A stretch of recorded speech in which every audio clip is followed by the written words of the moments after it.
Hello दोस्तों, कैसे हो? सभी को नमस्कार। मैं भाई योगेश सर चैनल पर मैं आपका स्वागत करता हूं। देखिए, अपना टॉपिक चल रहा था ज्योमेट्री, और ज्योमेट्री में आज सीखेंगे रेक्टेंगल। रेक्टेंगल होता क्या है, रेक्टेंगल के बारे में और कंप्लीट नॉलेज आपको दूंगा। और इसके जो क्वेश्चन आंसर है आज के टाइम में किस टाइप से पूछे जाते हैं, अपडेटेड पैटर्न से आपको समझाने की कोशिश करूंगा। देखिए मेरे भाई, रेक्टेंगल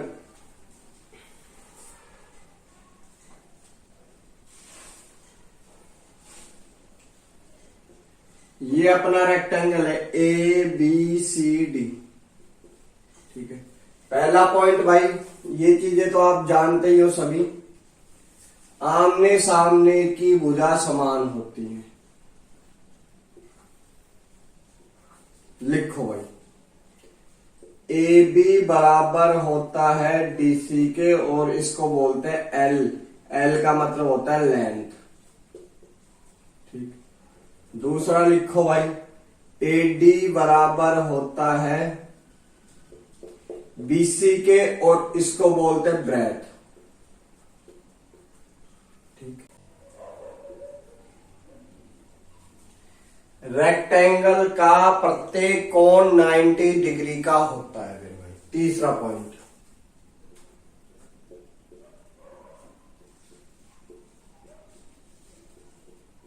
और सभी कोण इक्वल होते हैं।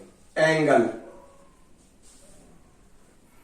सभी एंगल इक्वल होते हैं। जब ज्योमेट्री स्टार्ट हुई थी तो मैंने आपको एक पॉइंट समझाया था कि दो रेखाओं के बीच अगर 180 का एंगल बनता है, दो एंगल का सम 180 का होता है, तो वो दोनों रेखाएं पैरेलल होती हैं भाई। ये 90, ये 90, दोनों का सम 180, तो ये दोनों रेखाएं पैरेलल होंगी, एक दूसरे के पैरेलल होंगी मेरे भाई। AB पैरेलल है DC के, और AD पैरेलल है BC के। ठीक है, इतनी बात आई समझ में? आगे तो अब आगे बढ़ते हैं मेरे भाई। ये L है, ये B है। ठीक, और 6 पॉइंट देखिए भाई, 6 पॉइंट देखिए। इसके जो विकर्ण होते हैं ना, विकर्ण यानी डायगोनल, वो भी क्या है, इक्वल होते हैं। AC बराबर DB। विकर्ण या फिर डायगोनल,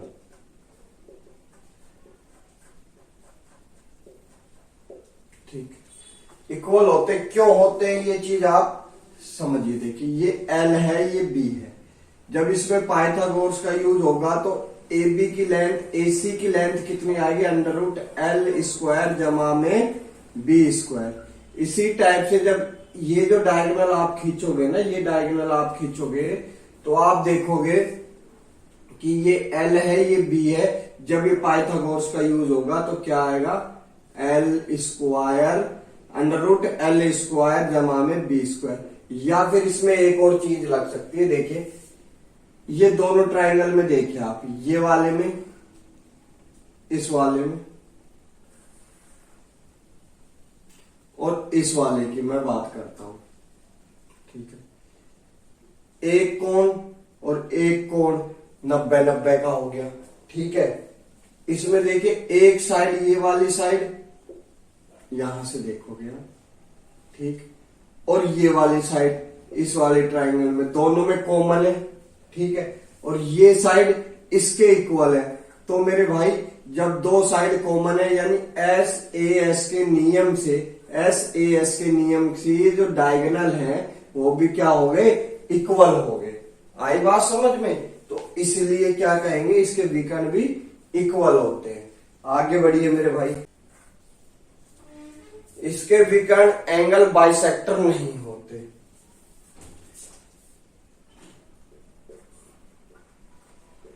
रेक्टेंगल के विकर्ण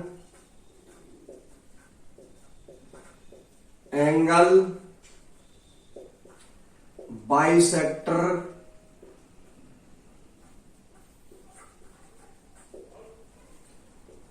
नहीं होते।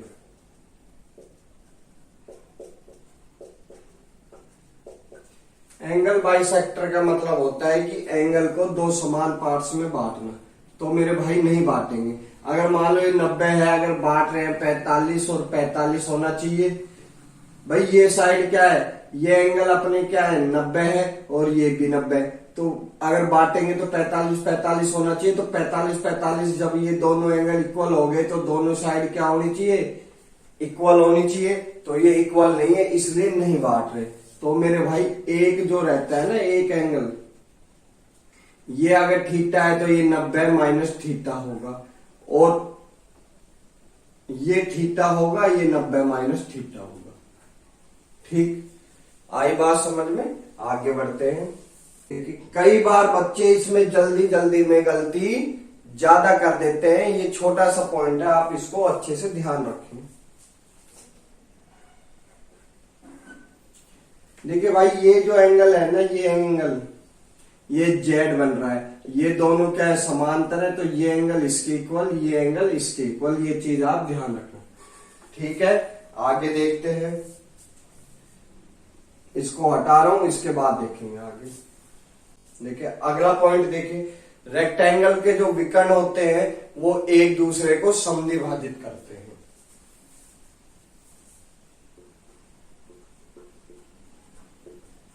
रेक्टेंगल के विकर्ण एक दूसरे को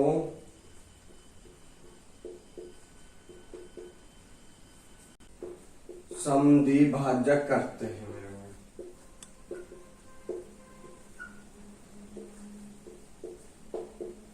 देखिए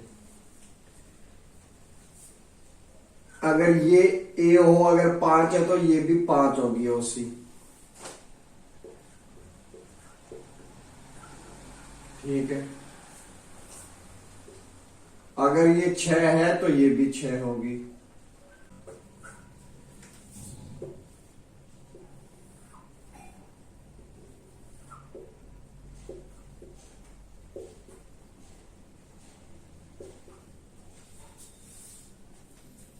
डायगोनल रेक्टेंगल के एरिया को दो समान पार्ट्स में डिवाइड करता है। नंबर पॉइंट, रेक्टेंगल का डायगोनल एरिया को दो समान पार्ट्स में डिवाइड करता है। देखिए भाई, रेक्टेंगल का डायगोनल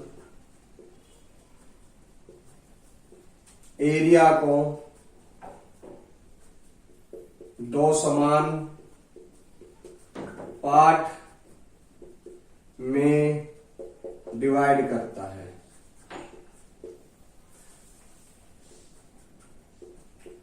देखिए कैसे, ये डायगोनल डाल दिया मेरे ने। ठीक है, ये L है, ये भी L है। ये दोनों देखिए, दोनों, ये वाला और ये वाला, ये B है, ये B है, ये B होगा। और ये साइड इसमें कॉमन है। एस नियम से ये दोनों कॉन्ग्रेंट हो जाएंगे तो इनके एरिया भी क्या रहेंगे, इक्वल।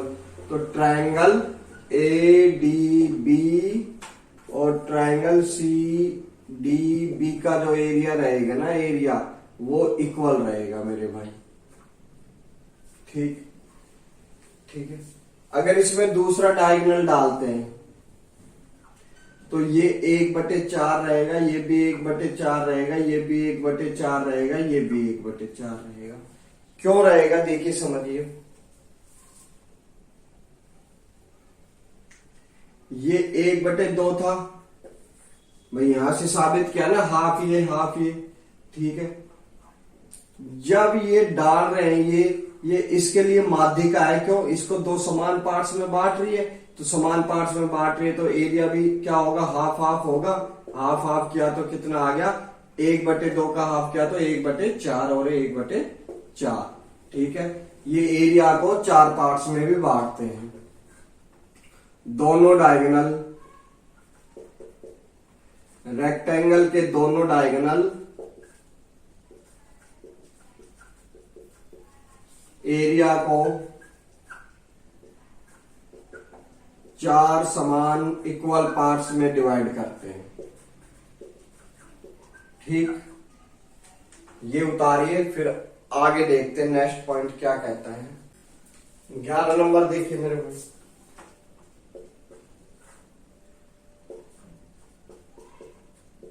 रेक्टेंगल के भुजाओं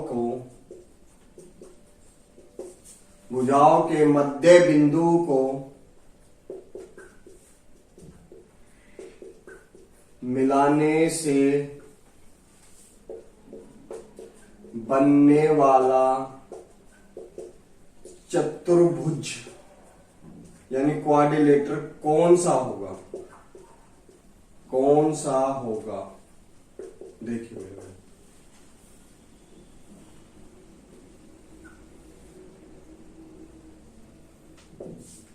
ए बी सी डी, ये एल है, ये बी है, ये बी है, ये एल है। ठीक है भाई, अगर मध्य बिंदु लेते हैं तो ये L/2, ये भी L/2, ये B/2 और ये B/2, ये B/2 और ये B/2, ये मध्य बिंदु ले लिया। ये L/2 और ये L/2। ठीक है, होगा कि नहीं होगा? ये मिला दे इसको।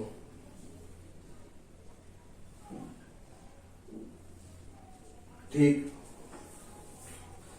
मिला दिया तो आप देखोगे ये डायगोनल खींच दिया। ठीक है, 90 का है तो पाइथागोरस का यूज होगा तो क्या आएगा? √1/2 L² जमा में B²। ठीक है, ठीक। सेम इसी प्रकार से यहां क्या आएगा? 1/2 √L² जमा में B²। सेम इसी टाइप से यहां क्या आएगा? 1/2 √L² जमा में B²। इसी प्रकार से ये वाली भी सेम आएगी। ठीक है, सेम आ गई। तो आपने देखा चारों साइड इसकी इक्वल है। चारों साइड क्या है? इक्वल है।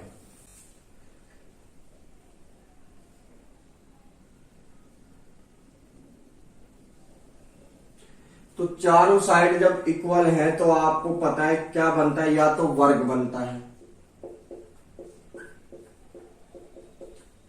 या क्या बनता है? समचतुर्भुज बनता है, अगर चारों साइड इक्वल है तो।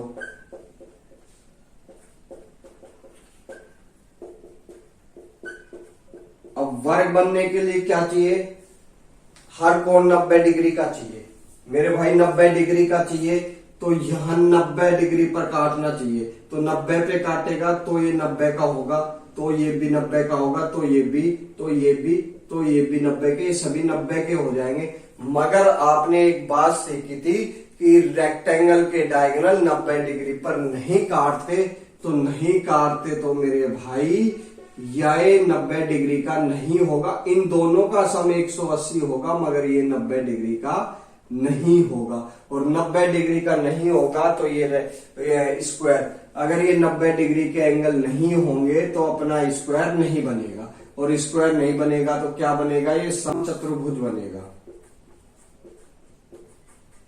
यानी रोम्बस।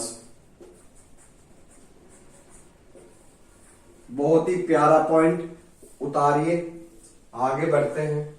कई बार पूछ लेता है भाई एसएससी में। देखिए भाई 11 नंबर पॉइंट,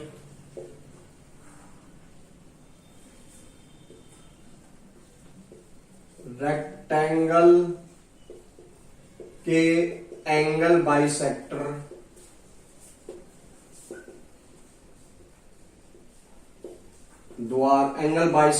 के द्वारा बनने वाला क्वाड्रिलेटर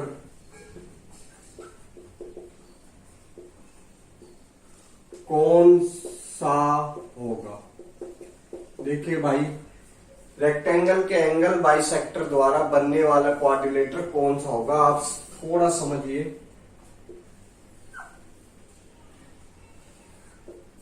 देखिए भाई, समझने की कोशिश कीजिए। ABC एक रेक्टेंगल है और इसके जो एंगल बाइसेक्टर हैं वो मान लो यहां मिल रहे हैं।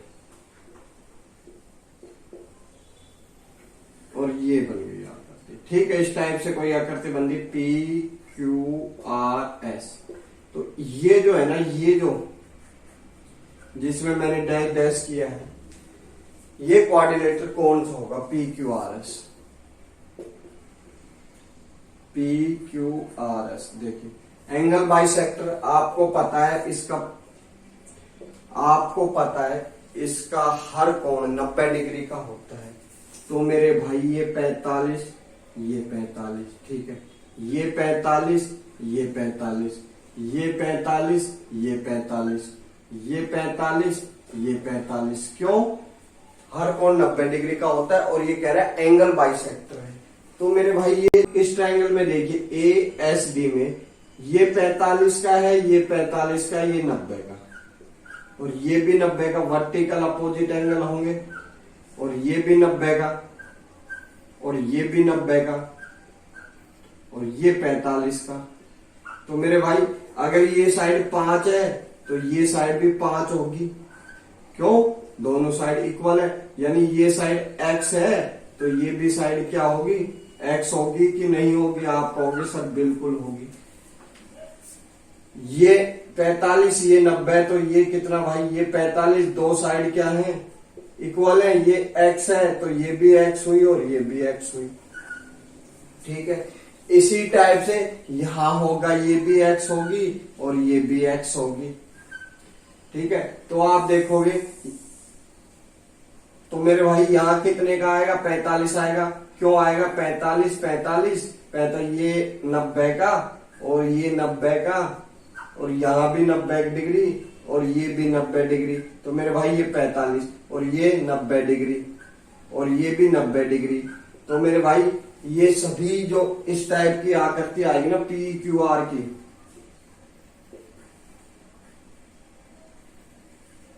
PQRS जो क्वाड्रिलेटर बनेगा, ये 90, ये 90, ये 90, ये 90, ये x, ये x, ये x, ये x। आप अब खुद देख के बताओ कि कौन सा क्वाड्रिलेटर बन रहा है? मेरे भाई वर्ग बन रहा है, यानी स्क्वायर बन रहा है। ठीक, कौन सा बनेगा? स्क्वायर।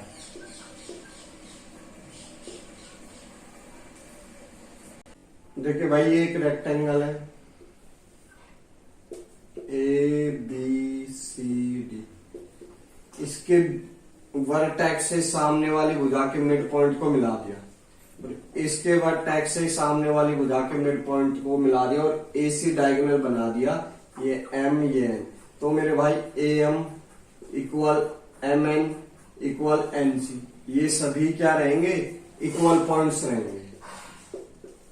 ठीक है, ये लाइन इनको इक्वल पार्ट्स में बांटेगी। ठीक भाई, अगला पॉइंट देखिए भाई, नेक्स्ट पॉइंट, रेक्टेंगल के अंदर कोई पॉइंट है ABCD, ये कोई पॉइंट O है। ठीक है, इस O पॉइंट से रेक्टेंगल के चारों वर्टेक्स को मिला दिया। तो मेरे भाई क्या थ्योरम निकल के आएगी? AO का स्क्वायर जमा में OC का स्क्वायर इक्वल होगा DO के स्क्वायर से जमा में BO का स्क्वायर या OB का स्क्वायर। ठीक है, क्यों होगा? देखिए यहां से लंब डाल दिया, ठीक है, लंब डाल दिया यानी 90 डिग्री, और ये लंब डाल दिया इधर। तो मेरे भाई ये D और ये M, ये दोनों इक्वल होंगे। ये P मान लो क्योंकि D यहाँ है, AP और DM इक्वल होंगे। देखिए बिल्कुल सीधा है ना, लंब डाल रहे सीधा डाल रहे। इसी प्रकार ये वाला, ये S और ये P इक्वल रहेंगे। देखिए AO, पहले तो AO देखिए, AO कौन से ट्रायंगल में आ रहा है? इसमें आ रहा है, इसमें आ रहा है। तो आप कोई सा भी ले लीजिए, चलो ये वाला ले लेते हैं। ठीक है, AO का स्क्वायर पाइथागोरस का यूज किया है मेरे भाई, क्या होगा? AS का स्क्वायर जमा में SO का स्क्वायर। ठीक है, देखिए ये और ये तीनों इक्वल रहेंगे, और ये इक्वल रहेंगे। ठीक है, इसके बाद क्या कर रहा है भाई? सी ओ का स्क्वायर यानी सी ओ का स्क्वायर, ये वाला ट्रायंगल ले लो आप। क्या आ रहा है सी ओ, ये वाला क्या आएगा सी ओ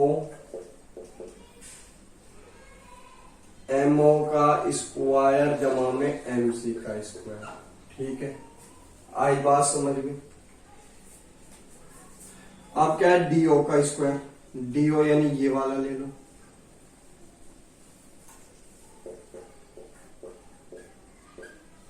क्या आएगा मेरे भाई डी एम का स्क्वायर जमा में ओ एम का स्क्वायर। अब ओ बी यानी ये वाला, ये ले लो वो ले लो, उससे कोई फर्क नहीं है। ओ बी का स्क्वायर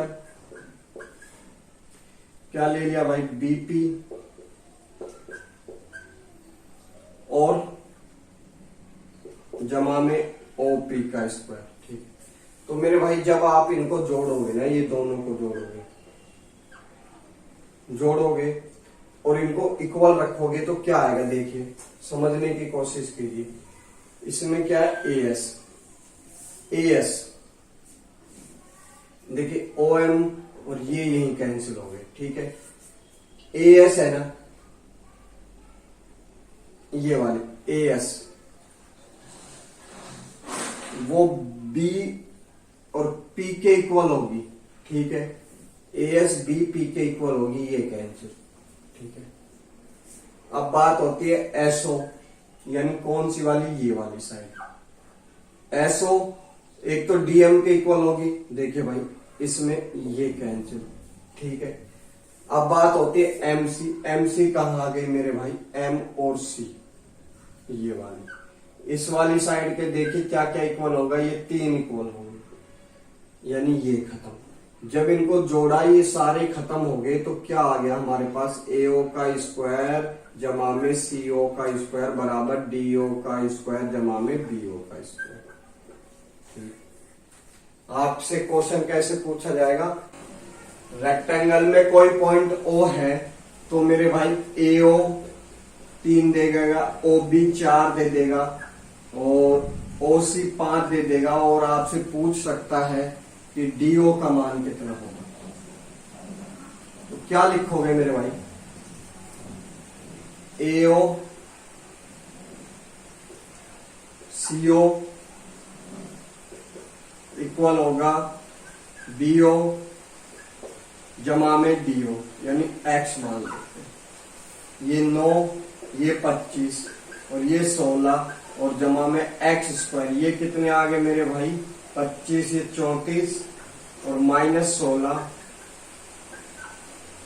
तो कितने आएंगे, 10 जाएंगे 24 और 6 जाएंगे 18 ना।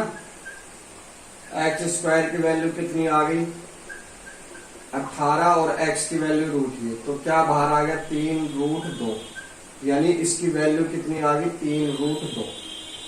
ये तो अंदर पॉइंट की बात हुई। अगर बाहर हो, बाहर कोई पॉइंट हो तो मेरे भाई इस टाइप से, या मान लो इधर मान लो ये रेक्टेंगल है A B C D, rectangle का कोई बाहर की साइड पॉइंट है तो क्या आएगा, ये इधर मिलाओगे ये इधर।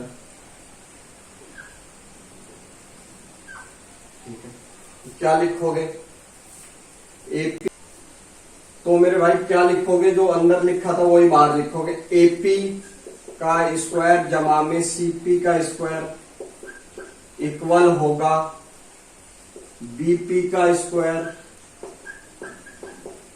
और डीपी का स्क्वायर के बराबर है जमा में डीपी का स्क्वायर। यह आपकी प्रॉपर्टी आएगी। कई बार इस पे बेस भी क्वेश्चन पूछ सकता है रेक्टेंगल में। और बाकी जो रेक्टेंगल की बात होगी एरिया के बारे में वो कल सीखेंगे। ठीक है मेरे भाई, धन्यवाद।